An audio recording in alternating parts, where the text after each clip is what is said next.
Welcome to CARICOMP Insider, where high-tech facial recognition meets real-world intelligence.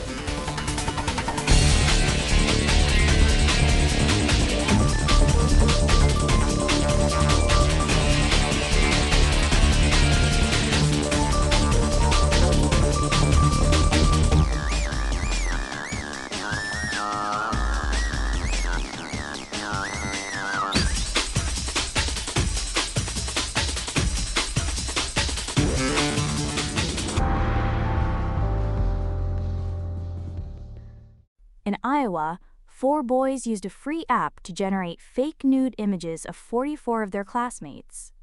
44 girls. All it took was one social media photo of each victim. And when a school in Louisiana faced a similar flood of AI-generated images, one of the girls who was victimized ended up expelled, not the boys who made the fakes, because she started a fight with the student she believed created them. Without a real investigation, blame went sideways. That pattern is playing out in schools across the country right now. According to the National Center for Missing and Exploited Children, reports involving AI-generated child sexual abuse images jumped from 4,700 in 2023 to 440,000 in just the first 6 months of 2025. That's a 93-fold increase in about 18 months. If you're a parent, that number should shake you. If you're an investigator or a school administrator, it probably already has. And if the idea of AI being used this way makes you feel powerless, I get it. But understanding how these fakes are caught is exactly how you stop feeling that way. Today we're going to walk through the forensic method that actually works to identify deepfakes and why most schools don't have it yet. So what does a real deepfake investigation look like when you can't trust your own eyes? Let's start with that last part, your eyes. Most people assume that if a fake image looks convincing to them, there's no evidence to find. That assumption is understandable. We trust our vision, we've relied on it our whole lives. But according to research on human detection accuracy, people correctly identify high-quality deepfake videos only about 24.5% of the time. For still images, it's around 62%. And across mixed tests combining both, only 0.1% of participants could reliably spot the fakes. So when a school administrator looks at a suspicious image and thinks, "I can't tell if this is real, so maybe there's nothing here," that's not a reasonable conclusion. It's a trap. The inability to see the manipulation with your naked eye doesn't mean there's no proof. It means the proof lives in places your eyes weren't built to look. So where do investigators actually look? The answer is facial landmarks, specific measurable points on a face, like the inner corners of the eyes, the bridge of the nose, the edges of the mouth. A deepfake investigation built on facial landmarks works a lot like a forensic document examiner analyzing a forged signature on a check. You might glance at a signature and feel like something's off. But proving forgery means measuring specific inconsistencies, pressure variations, stroke angles, line tremor that the forger missed. Deepfake analysis follows the same logic.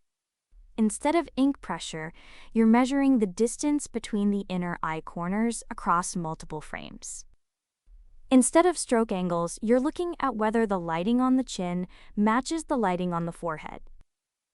These are things a human eye skips right over, but a systematic check catches every time. According to peer-reviewed research published in MDPI, fusing landmark data from the eyes, nose, and mouth together produces significantly more accurate detection of tampered faces. On datasets where subjects had unnatural eye movements, a distance-based method using those landmarks achieved an AUC score of 0.875 and 85% accuracy. AUC stands for Area Under the Curve. It's basically a measure of how well the method separates real faces from fake ones. A perfect score would be 1.0. 0.875 is strong, especially on subtle fakes that fooled human viewers almost every time. For anyone who's ever had to explain a finding to a parent or a detective, that kind of number turns a hunch into documentation. But landmark analysis is just one layer. Experts in forensic media analysis now describe detection as a multi-step process. First, you verify the source. Where did this image come from? Who shared it? What platform compressed it? Then you run technical scans, metadata examination, artifact detection at the boundaries where the synthesized face meets the original background. Then you do contextual analysis. Does the lighting direction on the face match the scene?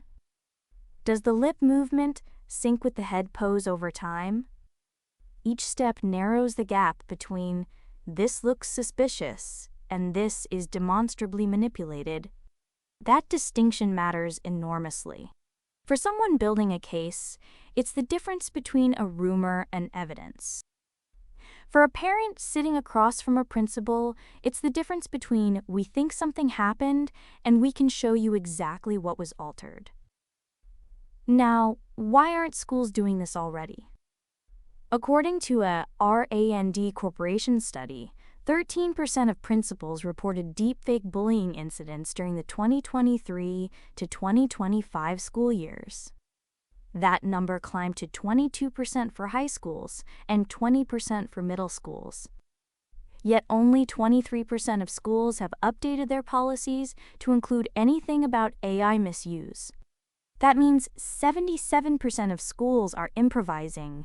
No framework, no protocol, no training. Meanwhile, between 40 and 50% of students say they're aware of deepfakes circulating among their peers. The kids know it's happening. The tools to investigate it exist. The gap is in the middle. The adults who need the training haven't received it. The real shift is this. A deepfake incident in a school isn't a cyberbullying problem. It's an identity verification problem in disguise. And until schools treat it that way, with forensic methods instead of gut reactions, the victims will keep paying the price for the system's confusion. So, 3 things to carry with you.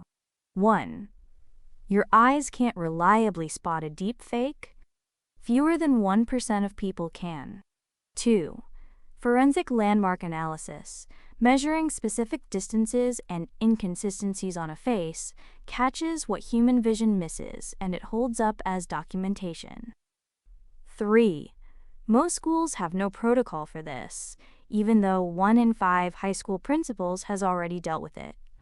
Whether you're the person investigating these cases or the parent whose kid might end up in one, the same truth applies. Knowing how the investigation works is the first thing that protects anyone. The written version goes deeper. Links below. Now you know something most people in this industry don't. Use it. And when you're ready to put it to work, caracomp.com. We'll see you tomorrow.